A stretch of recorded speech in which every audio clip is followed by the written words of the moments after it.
Bonjour, bon début de semaine à tous, mesdames, messieurs. Nous sommes le 3 mai. Comme vous le savez, c'est la journée de la liberté de la presse. Et là, la nouvelle expression parle de Galim. Comment les terroristes ont frappé, c'est le titre proposé par le journal. Le journal fait le tour en utilisant d'ailleurs un astucieux mode opératoire. Ils ont réussi à perpétrer dans la nuit de jeudi à vendredi, c'était au mois d'avril bien sûr, 2021, une attaque qui a d'ailleurs coûté la vie à 4 militaires. C'est ce que le journal nous apprend ce matin, page 2. Le journal parle de la liberté de la presse, la marche arrière du Cameroun. La journée internationale de la liberté de la presse se célèbre d'ailleurs ce jour dans un contexte marqué au pays par des attaques portées contre les journalistes. C'est en page 6 et 10 de ce matin. C'est tout un dossier que le journal nous propose. Et à Kribi, on parle donc Kribi 2, les conseillers en colère, annoncé se tenir donc depuis mercredi dernier. Le conseil a été reporté à une date ultérieure par le maire des séances. C'est à lire dans le journal en page 3 ce matin. Et on parle de brimade tabassée en reportage. Les reporters de Canal 2 ont été sauvagement molestés par la mairie et notamment la mairie de Yaoundé 5, caméras cassées et autres confisquées également. Ça lit en page 3 du journal ce matin. Le journal L'Œil du Sahel parle de crise. Cavaillé Djibril convoque notamment les états généraux du RDPC dans le Grand Nord. C'est le dossier proposé par le journal ce matin en page 5. Le journal fait le tour et donne la parole à quelques acteurs politiques également qui estiment que ce n'est pas une bonne idée. De toute façon, rien ne marchera. Certainement pas. C'est le journal qui propose également le sujet ce matin. Je vous invite d'ailleurs à lire l'actualité dans le journal L'Œil du Sahel qui parle également du Covid-19. L'autre face cachée de Orca à découvrir dans le numéro de ce matin. Mutation parle de Luc Messi, Augustin Tamba, la casse départ. C'est le titre proposé par le journal pour dire simplement qu'il s'agit là des destructions opérées par le maire de Yaoundé en Colbison qui ont d'ailleurs suscité une descente sur le terrain du maire de Yaoundé 7 vendredi dernier. Entre les deux magistrats municipaux, la guerre est donc désormais ouverte, selon bien sûr le journal, de la page 7 à la page 10. On découvre le dossier ce matin. Le journal Le Jour parle notamment de ce qu'on est communes et villes unies du Cameroun, décentralisation mairie de ville. Augustin Tamba parle finalement. Il dit sa part de vérité dans le numéro de ce matin. Les révélations du président de communes et villes unies du Cameroun, par ailleurs, maire de l'arrondissement de Yaoundé 7, essaie de s'expliquer sur ce qui se passe entre le maire de ville et lui. C'est à lire dans le journal Le Messager de ce matin. Le journal parle également de promotion du tourisme avec les vérités de Bello-Bouba Maïgari à lire en page 2. On parle également de Galim dans le numéro de ce matin. 4 morts dans une attaque des séparatistes, selon bien sûr le tabloïd. Dans la nuit de jeudi à vendredi du mois d'avril, des séparatistes, des sécessionnistes en tout cas, ont d'ailleurs attaqué un poste militaire. Le bilan fait état de 4 morts, selon bien sûr le numéro de ce matin. Ça a découvert dans le dossier proposé par le Messager. Le quotidien Le Jour parle de patriotisme. Comment on veut manipuler la presse? C'est le titre proposé par le journal, avec notamment les organes de presse qui font d'ailleurs leur travail. Aujourd'hui, sont taxés d'antipatriotes, décryptage de Aman Mana et des Xavier Messi. À découvrir en page 5 du journal Le Jour de ce matin. Le journal Le Jour qui parle de marché public. 9 prestataires sur 10 sont des escrocs. C'est ce que le journal propose également ce matin en page 7. Je vous invite à lire l'article en question dans le journal Le Jour.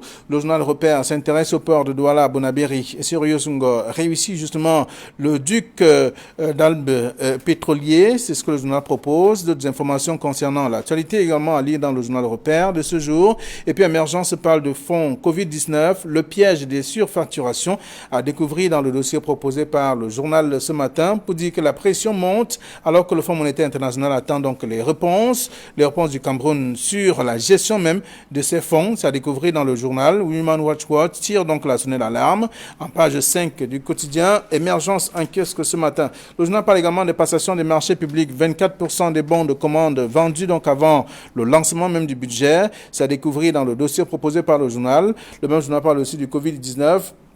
66% de Camerounais non favorables donc à la vaccination, c'est à lire également dans le journal en kiosque ce matin. Le journal Le Soir hebdomadaire parle de transport ferroviaire. Le train express entre en scène justement. On a vu d'ailleurs l'inauguration par le ministre des Transports qui a d'ailleurs donné une bonne délégation lors de cet essai. C'était vendredi dernier. On peut lire la suite dans le journal ce matin également. Le journal L'Équation s'intéresse également à cette reprise des services du train express aussi, avec notamment quelques images. Le gouvernement relève le défi, c'est ce que le journal nous apprend également ce matin. Le journal parle également du 1er mai 2021. Monona Futsu récompense les meilleurs agents. C'est à lire dans le journal L'Équation de ce matin. Et puis, intégration perle de presse au Cameroun. Le bord de la mer franchi, c'est le titre proposé par le journal pour parler notamment de la souffrance rencontrée par des hommes de médias. C'est à découvrir dans le dossier proposé par le tabloïd de ce matin. Et puis, le journal économique qui en kiosque s'intéresse notamment à ces domaines d'intervention de l'accord post-Cotonou. C'est à découvrir dans le dossier pour dire que les accords de partenariat économique et autres faits qui aujourd'hui posent problème au Cameroun et dans la sous-région sont également contenus à la suite notamment de ce qu'on révèle dans le journal L'économie de ce matin. D'autres informations sont contenues dans le journal. Et puis, Cameroun Tribune par les exécutifs régionaux. Les 100 premiers jours, c'est à lire dans le numéro en kiosque ce matin, pour dire qu'un peu plus de 3 mois après, notamment l'installation des premiers responsables des conseils régionaux, la mise en place et notamment les premiers constats avec notamment des partenaires figurent au rang des actions déjà menées jusque-là. Le dossier à lire de la page 7 à la page 11 de Cameroun Tribune en kiosque ce matin. Le journal a également d'autres informations aussi, tout comme le journal Éco-Santé qui parle de la prise en charge du Covid-19. Dr Christian Manjombe propose donc un traitement en 3 jours. C'est à découvrir dans le journal. Le journal parle également du centre de vaccination international de Yaoundé qui immunise d'ailleurs les populations de Yaoundé 7 à lire dans le journal ce matin également, qui parle aussi du Covid-19. Vaccination a des difficultés aussi pour certains qui refusent d'ailleurs, qui ne veulent pas ce vaccin et les différents vaccins proposés. Le journal Entrepreneur rien que ce matin, le journal parle des écarts avec le train express qui siffle donc de nouveau sur le tronçon. D'autres informations contenues dans le journal s'intéressent notamment aux recettes de l'État, le combat interminable donc de Louis-Paul Motazé. C'est à lire dans le dossier proposé par le journal ce matin qui parle du transport aérien également avec une nouvelle compagnie pour desservir la sous-région. Autant d'actualités à découvrir dans la presse que nous avons reçue en notre rédaction ce premier jour de la semaine. Bonjour Thierry Niapé et bienvenue. Bonjour Flavien Bodondongo, bonjour Abedna Batana, bonjour également aux téléspectateurs de la revue des Grandes Lunes, c'est un plaisir d'être là. Merci d'être là ce lundi. À vous également, Bernard, bonjour. Bonjour Thierry, bonjour. Je dis un bonjour particulier aujourd'hui aux journalistes à l'occasion de la journée mondiale pour la lutte liberté de la presse. Tous ceux qui, tous les jours, sous la pluie et sous le soleil, se démerdent, se décarcassent pour donner l'information, pour l'évolution de notre société qu'on veut beaucoup plus démocratique. Bonjour à tous. Merci. Bonjour. On commence ce matin par le journal Le Jour qui parle de patriotisme. Comment on veut manipuler la presse. C'est le titre proposé par le journal. Donc, Aman Mana, bien entendu, Xavier Messier parle dans ce journal. Oui, j'apprécie justement cette sortie. Si je me permets de l'analyser, c'est juste pour dire qu'ils ne sont pas aussi loin que ça. Parce que je rappelle qu'à plusieurs égards, au nom de ce patriotisme-là, les journalistes qui n'ont pas toujours tenu le langage du camp d'en face, notamment des gouvernants, sont toujours taxés d'antipatriotes, alors que tel n'est pas toujours le cas. J'ai toujours l'habitude de le dire, hein, les journalistes sont des objecteurs de conscience, des historiens du présent. Ils ont l'obligation effectivement de dire les choses telles qu'elles sont. Il se trouve malheureusement que aujourd'hui, avec cette floraison de médias, que ce soit au niveau de la presse écrite, de la télévision, de la radio ou même la presse cybernétique, il y a de plus en plus plusieurs camps qui se dressent, alors que moi j'ai toujours l'habitude de croire, hein, il n'y a pas de camp dans ce métier, il n'y a que le camp de la vérité, le camp de l'information, le camp des faits. Il se trouve malheureusement qu'il y a une presse aujourd'hui gouvernementale, il y a une presse pro-gouvernementale qui s'assume d'ailleurs, et il y a une presse à côté de celle qui est pro-gouvernementale, qui est plus ou moins à gauche, assez braquée quand même, pour dénoncer à Uadia tous les travers qu'ils peuvent voir, qu'ils peuvent rencontrer sur leur chemin, notamment pour ce qui concerne le gouvernement. Mais je pense que le journaliste, en principe, ce qui devrait dicter sa loi, c'est le fait ou les faits, rien que les faits. Alors, il faudrait que l'on soit capable, qu'on soit du journalisme de gauche ou de droite, selon la sensibilité des uns et des autres, d'être capable d'analyser les faits en toute objectivité et les dire tels quels. Ça veut dire quoi? Ça veut dire que si le gouvernement de la République mène des actions favorables, il est question effectivement pour ces journalistes-là, sur la base des faits, de dire que voilà ce qui est fait par le gouvernement de la République.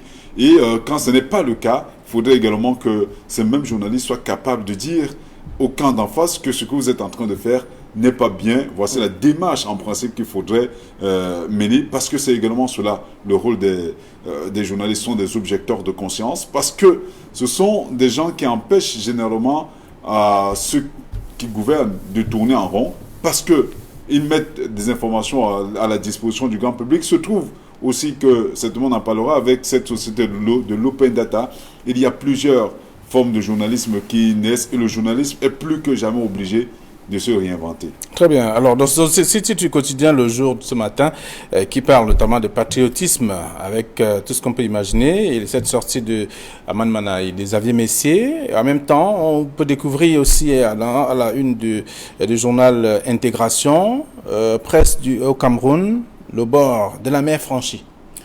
Alors, j'ai un constat d'entrée de jeu. C'est que la journée mondiale pour la liberté de la presse occupe une portion congrue dans l'actualité aujourd'hui. C'est déplorable. Alors, dans ce sens, je m'en voudrais si je ne plante pas le décor de la journée mondiale pour la liberté de la presse. Cette journée prend ses origines à la conférence UNESCO de Windhoek en Namibie, où des patrons de presse et autres se sont retrouvés pendant 3 jours. Ils ont pondu, parmi lesquels Pius Ndiaye, de regrettée mémoire, qui était alors directeur du journal Le Messager. Ils ont pondu une déclaration qu'on a appelée déclaration de Windhoek pour le développement d'une presse libre, indépendante et pluraliste. Voilà ce qui a été dit à Windhoek.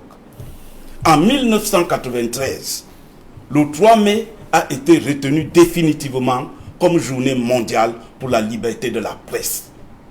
Et chaque année, le 3 mai, il était du devoir des hommes de médias de s'arrêter un temps pour réfléchir sur la profession.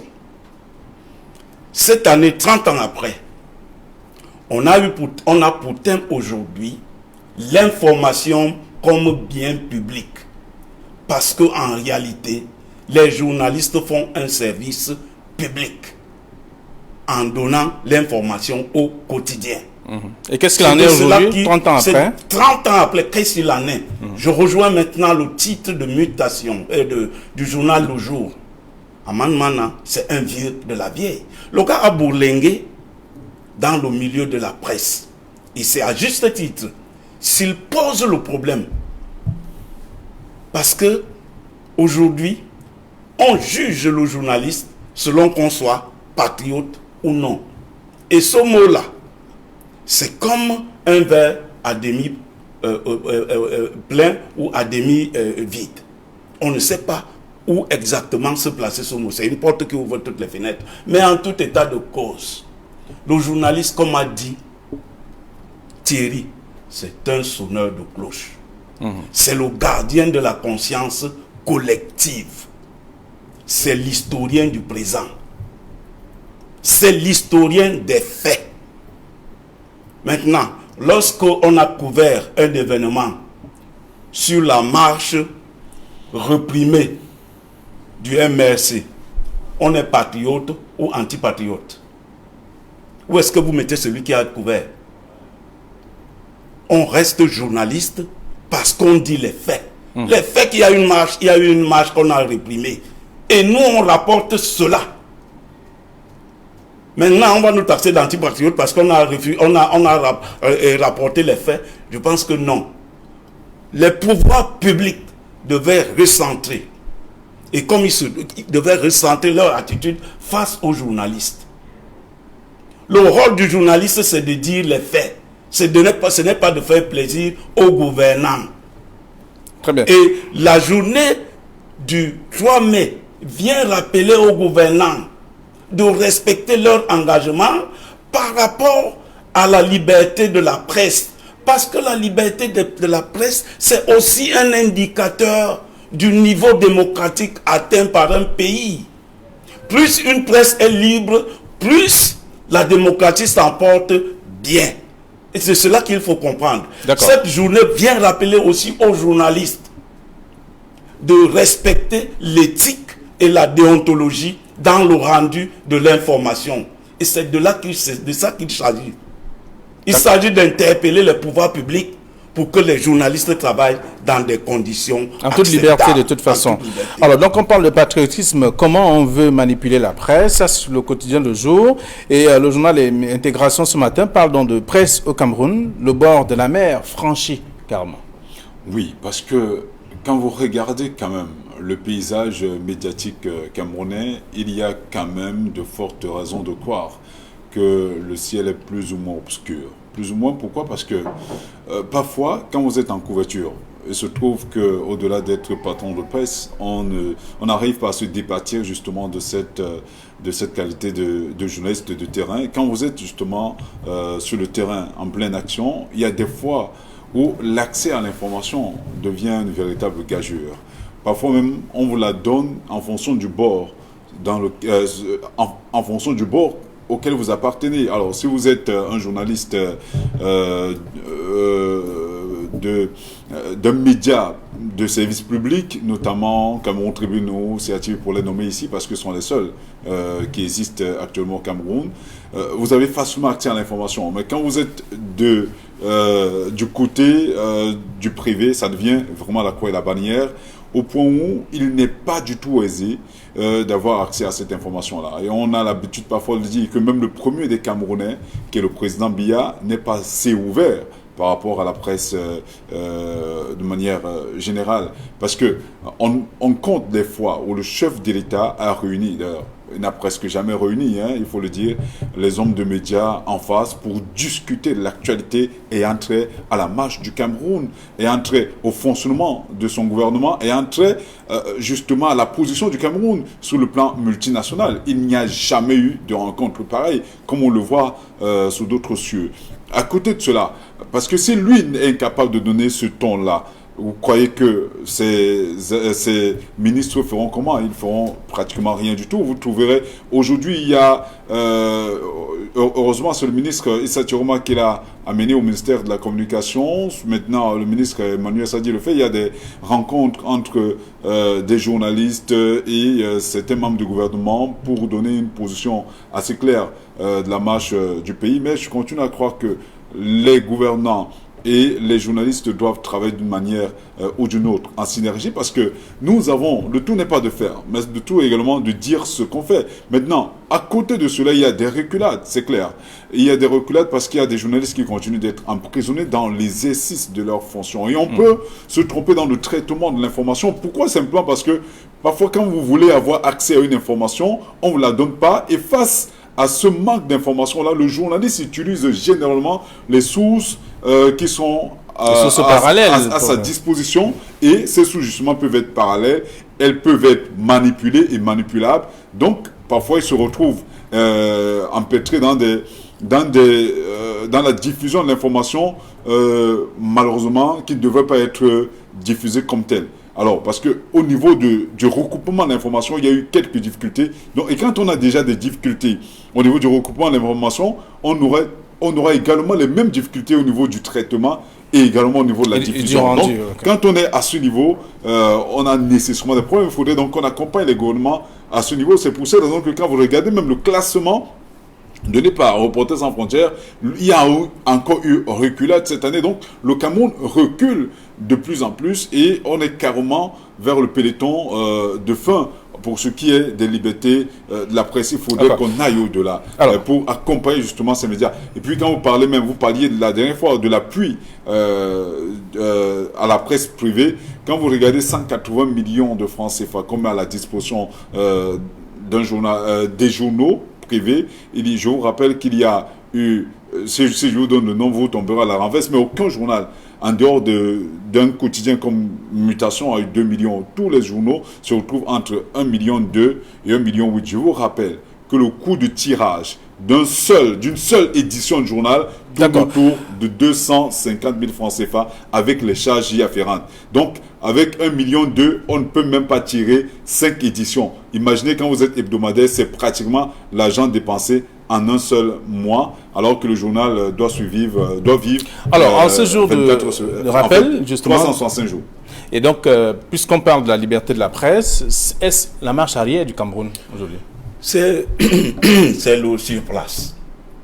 On fait le surplace parce que, comme le dit Paul Joël Kamchan, la presse demeure dans la précarité. Ce n'est pas organisé. Et je crois que je dois reprendre les termes de Tchapi, Roland, qui dit que la presse est devenue l'ombre d'elle-même. On fait du surplace. On n'a pas trop évolué. On a ouvert la presse, mais on ne cadre pas, on ne canalise pas cette presse-là. Autant on ne la canalise pas, autant les sources d'information sont fermées. Monsieur Ndongo, moi je suis jeune reporter, je vais couvrir un événement sur le Ebombe. Ebombe, c'est l'une des catastrophes les plus meurtrières qu'il y a eu sur l'axe l'eau Douala-Yaoundé. Alors je rencontre un des survivants, il était pratiquement le seul de la IAS là. Bon, je vais recouper l'information, je vais auprès de son père qui était membre. Non, il dit non, moi je ne peux pas donner l'information au messager. Je donne au journal gouvernemental Cameroun Tribune. J'ai pu faire ce que j'ai pu faire en recoupant ce que j'ai recoupé. Un an après, lorsqu'il va au tribunal, on lui demande de donner les preuves de ce que son enfant était victime d'un accident de la circulation. Cameroun Tribune n'avait rien écrit. Il est revenu pour me supplier et dire que mon fils, je veux ce journal. Il a eu ce journal et l'enfant a été indemnisé à partir de ce journal. C'est comme pour dire que ouvrez-vous à la presse, vous ne savez pas où ça peut arriver. L'histoire s'écrit au présent. L'histoire s'écrit au présent. Et c'est la presse qui écrit cette histoire. Il ne faut pas que les gens fassent des doutes. Hitler comme Jésus-Christ ont existé. Il ne s'agit pas de dire que comme c'est Hitler, on n'écrit rien. Non. Les faits sont là. Et les journalistes sont là pour répercuter la têtutesse des faits. Et que même les usagers, que ce soit les gouvernements ou les gouvernants et les usagers, qu'ils le comprennent une fois pour toutes. Okay. Les journalistes sont là pour écrire l'histoire. Et il faut lui donner les moyens d'écrire cette histoire. Très bien. Autant les gouvernants, autant les pouvoirs publics et autant les usagers. Ok, donc la nouvelle expression qui parle de liberté de la presse ce matin, la marche arrière du Cameroun, on constate également avec d'autres brimades aussi. Il y a certains journalistes qui ont été tabassés, molestés, brutalisés. Tous les mots sont utilisés pour qualifier justement ce que les journalistes subissent au quotidien. Oui, ce sont des situations assez déplorables. On l'a dit tout à l'heure, il faudrait que l'on comprenne que nous ne sommes pas nécessairement en opposition avec ceux qui gouvernent ou encore moins avec ceux qui gèrent un certain nombre de situations de crise. On peut comprendre justement ce qui est arrivé aux confrères d'une chaîne de télévision privée au Cameroun, mais en principe, ceux qui sont en face devraient également comprendre que ce n'est pas comme ça. Même quand le journaliste a certainement a pris quelques libertés au niveau du recoupement de l'information, parce que des fois vous arrivez à un événement, on vous limite un périmètre, vous ne devez pas aller au-delà, alors qu'il n'y a pas un endroit où il ne devrait pas aller. Donc il y a certains journalistes, surtout des caméramans, qui forcent parfois ce périmètre qui a été tracé, et voilà, quand on arrive à ce genre de situation, parfois ça peut dégénérer. On peut comprendre justement que ce sont des faits qui arrivent. C'est pour cette raison que même sur le terrain, il y a des journalistes qui continuent à mourir dans des conflits parce qu'ils sont simplement descendus les couvrir, surtout dans le journalisme de guerre. Mais c'est un risque qu'on a pris, on a choisi de faire ce métier parfois auprès de nos vies. Donc on ira jusqu'au bout tant que cela nous permettrait de faire convenablement notre travail. Alors, à côté de cela, Bernard l'a souligné tout à l'heure, il parlait de la précarité dans le milieu, dans ce milieu. C'est une réalité. Hein. Il y a encore des journalistes qui continuent à être payés au lance-pierre. Je ne donnerai pas le montant ici, des montants qui sont carrément en fait des salaires qui ne leur permettent pas nécessairement de joindre les deux bouts. C'est la raison pour laquelle beaucoup de confrères sont justement maniables. Il se trouve que parfois pour une maudite somme, parfois ils finissent par vendre leur âme simplement parce que à côté de cela, il faut bouillir la marmite, il faut résoudre les problèmes quotidiens, mais cela est dû simplement, cela est voulu par les pouvoirs publics. Je l'ai dit tout à l'heure, quand vous donnez en termes d'appui à la presse privée, à un journal qui paraît hebdomadairement 1 million, 2, qui ne suffisent même pas pour tirer le journal pendant un mois, un journal qui doit survivre pendant 52 semaines, 365 jours, je crois que en réalité, c'est pour un hebdomadaire, et il y a les quotidiens à côté, donc vous comprenez. Et au-delà, et je vous rappelle que là, il ne s'agit que de la presse écrite. Allez dans les médias audiovisuels, comme ce que nous gérons, parce qu'à côté des médias audiovisuels, on gère en même temps des organes de presse écrite, ce qui est vraiment la croix et la bannière. Et le gouvernement n'appuie pas suffisamment les médias pour leur permettre de mener à bien leur travail. C'est bien voulu parce qu'un journal ou un journaliste totalement indépendant est une menace pour eux, alors que cela ne devrait pas être le cas. C'est un journaliste suffisamment nanti, bien encadré, bien entouré, est effectivement une source d'épanouissement, d'édification même de la société. On l'a dit tout à l'heure, ce sont des objecteurs de conscience parce qu'on a l'habitude de parler des fonds Covid ici.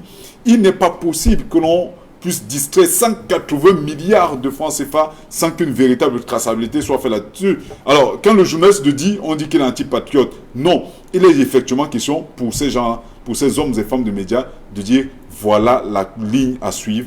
Et parfois que les journalistes sont responsables de l'état de déliquescence du Cameroun parce que face à certaines anomalités, face à certaines imperfections, ils ferment les yeux simplement parce qu'on a dû glisser quelques pots de vin. Il faudrait que cela cesse. Le journaliste doit se limiter exclusivement aux faits. Quand c'est bien, il faut dire que c'est bien. Et quand c'est mal, il faut avoir le courage également de dire que c'est mal. Très bien. Alors, donc, on va laisser la presse ce matin. C'est vrai, c'est la journée. On va parler de Galim. Galim qui fait également le tour de la presse aujourd'hui. La nouvelle expression qui parle de comment les terroristes sont frappés. C'est le titre proposé par le journal, tout comme le quotidien Le Messager. En pied de une, on parle également de Galim. 4 morts dans une attaque des séparatistes. Alors, il faut dire que il faut redoubler avec les mesures de vigilance par rapport aux attaques séparatistes. Il faut le déplorer que 4 membres des forces de défense se sont passés. Ils sont morts des suites de cette attaque. Je crois qu'on doit redoubler de vigilance. Redoubler de vigilance, ce n'est pas seulement à Galim. Et il nous est revenu qu'il y a une famille qui allait à un enterrement du côté de l'Ouest. Ils ont pris un car, une voiture au rond-point de Ido. Après, on les a détournés. Il se trouve que c'était les Ambazoniens qui les ont détournés et aujourd'hui, on demande de la rançon à cette famille. Les gens doivent donc redoubler d'efforts partout, que ce soit au Cameroun, dans toutes les autres villes. Être très très vigilants parce qu'il y a 2 dames qui ont été enlevées à partir du rond-point de Ido parce qu'elles allaient à un village, je crois, à l'ouest et on les a détournées au niveau du Nozo. Aujourd'hui, on demande la rançon 15 millions à sa famille. Donc ce n'est pas seulement à Galim ou je ne sais pas, à Fumban ou autre. Il faut redoubler d'efforts et que les forces de maintien de l'ordre doivent aussi redoubler de vigilance. D'accord. Alors, vous dites un mot sur le sujet, parlant de ce qui s'est déroulé à Galim. Oui, la nouvelle expression en a fait la grande une ce matin. Oui, justement, Galim, c'est dans les Bamboutos, dans le département des Bamboutos, région de l'Ouest Cameroun. C'est assez frontalière, cette localité-là, de la localité du nord-ouest, parce qu'il y a un Galim, il y a Babadjou, Bouddha c'est après Babadjou, il y a également Bacham. Donc ce sont des localités limitrophes au nord-ouest et on peut comprendre justement qu'on ne peut pas arriver au nord-ouest sans nécessairement passer par Babadjou, Santé et tout cela. Donc Galim est encore plus proche. Il est facile pour ces gens, pour ces Ambazoniens-là, pour ces sécessionnistes de quitter de là où ils sont pour attaquer. Mais Bernard l'a dit tout à l'heure, redoublons de vigilance et surtout que l'on comprenne que c'est une guerre presque sans fin. Elle ne finira pas aujourd'hui parce qu'elle a eu le temps de se de se muter. Entre-temps, il y a eu beaucoup de choses qui devraient être faites, qui n'ont pas été faites. Aujourd'hui, on essaye de rattraper ce qui est encore rattrapable. Il y a beaucoup de personnes qui ont été réintégrées. Il y a d'autres justement qui continuent à se muer en véritables délinquants. Donc parfois ils font des kidnappings. Bernard l'a souligné tout à l'heure pour demander des rançons. Cela n'a plus rien à voir avec le combat originel qu'est le sécessionnisme. Aujourd'hui, ce sont des bandes armées qui opèrent en toute impunité, parfois pour délester, en fait pour gagner de l'argent, malheureusement au détriment de quelques familles. Le journal, le sujet est traité dans la Nouvelle Expression, la grande une d'ailleurs du numéro de ce matin, comment les terroristes sont frappés. Et également, on va découvrir la suite dans le journal Le Messager. Alors notre sujet, c'est pour sortir de l'émission. Mutation parle de Luc Messi, Augustin Tamba, la casse départ, c'est le titre proposé par le journal. Tout comme le quotidien Le Messager, Augustin Tamba parle, c'est à la suite de ce qu'on observe entre le maire de ville et le maire d'arrondissement de Yaoundé 7e. Oui, et cet imbroglio qui s'est installé, faute d'un cadrage vraiment bien défini par rapport à ce qui gère les communautés décentralisées. Nous pensons que voilà, c'est déjà 100 jours, parce que le quotidien Cameroun Tribune a parlé même de 100 jours.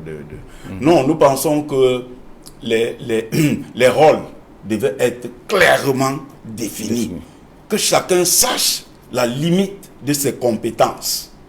Parce que cet imbroglio-là, si les pouvoirs publics ne donnent pas une solution, ça va s'étendre partout.